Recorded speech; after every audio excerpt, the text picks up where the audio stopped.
Dudes and dudettes, please stop trying to keep your head down. It has nothing to do with solid contact. Let me show you.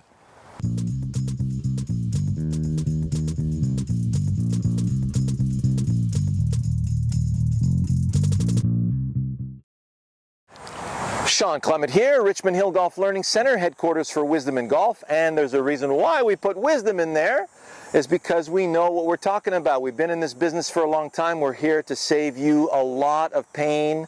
And one of the things that a lot of people have issues with is pain in the shoulders, pain in the neck, and, you know, especially some of the people you play with, right? So if I take my head and I try to turn it towards you, you'll notice how my C-spine has a certain range of motion. I can't get my chin all the way to my shoulder. I got about 70 degrees of range of motion. So if I try to keep my head down, I can't finish my backswing. If I can't finish my backswing, I can't whip the club with ease and authority. So I'm going to have to help it. So now I start shoving the club into the ball in order to try and find some sort of power in the swing. Also, if you keep your head down too long and you whip the club through, my shoulder has no longer any access to the target. Your shoulders just sit on top of the rib cage. The rib cage and the pelvis sit on top of the hips. If you look at the rest of the spine, now, from the lumbar spine all the way through the rib cage, the thoracic spine, you've got facet joints that are there to keep the spine from twisting. Well, lumbar spine, you only have about 1 degree or less of range of motion between them. And then you get the thoracic spine, and that's the rib cage is fused to that part of the spine. It's actually the most rigid part of the spine. So the rib cage and the pelvis are there to move together on top of the hips. If you look at somebody snapping a punch, throwing a baseball, you'll notice how this carriage moves together on top of the legs. The legs are the ones carrying, the legs and the hips are carrying that on top. So never try to keep the head down or still, because now you can't move the rest of the body toward the target, and you're going to jar the shoulders, you're going to jar your neck, and you're not going to have much fun. On top of that, if you're playing by yourself, you don't get to see where the darn ball is going, so that's even more frustrating. So what's going to give you solid contact is simply cutting the grass with the sole of the club. So you'll see the worst advice in golf. Go take a look at that. Don't keep your head down. You can take a look at one of my oldies but goodies. So all I'm trying to do is cut grass with the sole of the club in the direction of my target.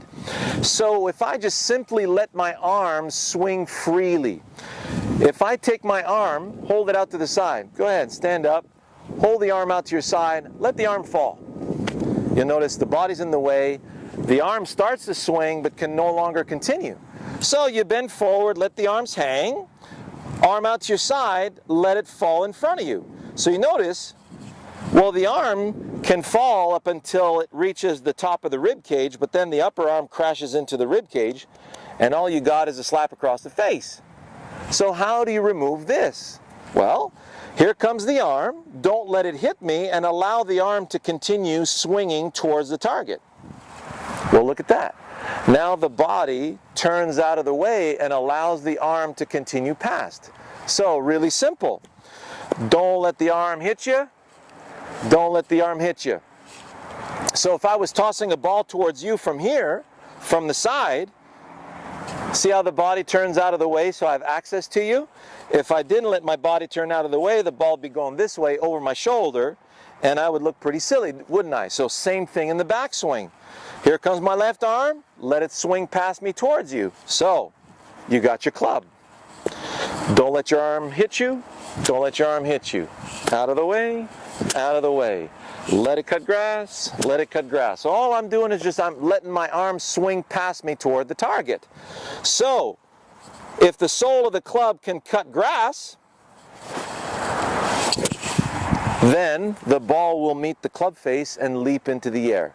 No big deal.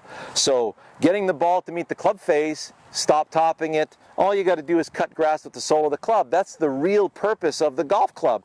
That's why it's got a certain sharpness on the leading edge. That's why it's got a certain bevel on the bottom. Have a look at the sole of your club and really focus on the bottom of the club is the one allowing you to cut grass. So when you bend from the hips. The arms are now in front of you, ready to cut grass. And now all you got to do is don't allow the arms to hit you. So the arms don't hit me going back. I can still cut grass. Can't. Can. The right arm falls past me towards my target, and I'm cutting grass.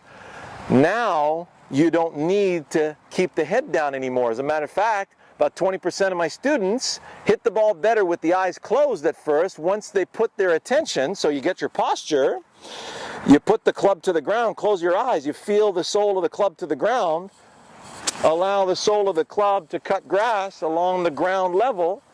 Then I put a ball there, and the ball goes flying into the air. So it's a great exercise for you to go eyes closed, but certainly don't try to keep the head down, okay? So enjoy that. See you in the next one.